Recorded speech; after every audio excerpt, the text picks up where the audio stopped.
ఈ కష్టాలు ఈ దరిద్రం పోటాయి. కలిసికట్టుగా ఉందాం. వైఎస్ఆర్ కాంగ్రెస్ పార్టీ తరఫున రాముని మీ గుండెల్లో పెట్టుకుని మీ కడుపులో పెట్టుకుని అంతా మంచోడే, మన కష్టంలో ఉంటాడు, అన్నింటిలో ఉంటాడు, నవ్వు తప్పుకుంటుంది.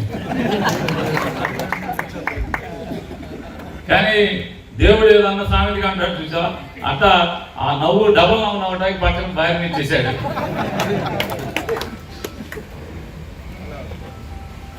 రాముని జగన్ని రెండు కళలో పెట్టుకుని గెలిపించండి, మనకి మంచి రోజులు వస్తాయి.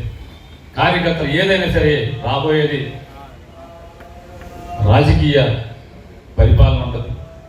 ఖచ్చితంగా ఇట్లా ఏళ్ళలాగా దోచుకునేట్టు కాకుండా ప్రజల దగ్గర మంచి సంపాదించినట్టు, ప్రజల దగ్గర మర్యాద సంపాదించినట్టు, ప్రజల దగ్గర మన్ననలు పొందేట్టుగా ప్రతిదీ మీ భుజస్కంధాల మీద పెట్టి ప్రజలకు మంచి పరిపాలన అందించేదానికి జగన్ కంకణబద్ధుడై ఉన్నాడు. కాబట్టి ఆ బాధ్యతను మీరు తీసుకోమని చెప్పని మరొకసారి తండ్రి లేని బిడ్డ రాముని మీరు కడుపులో పెట్టుకుని చూసుకోమని చెప్పి మనస్ఫూర్తిగా చెప్తూ జై జగన్.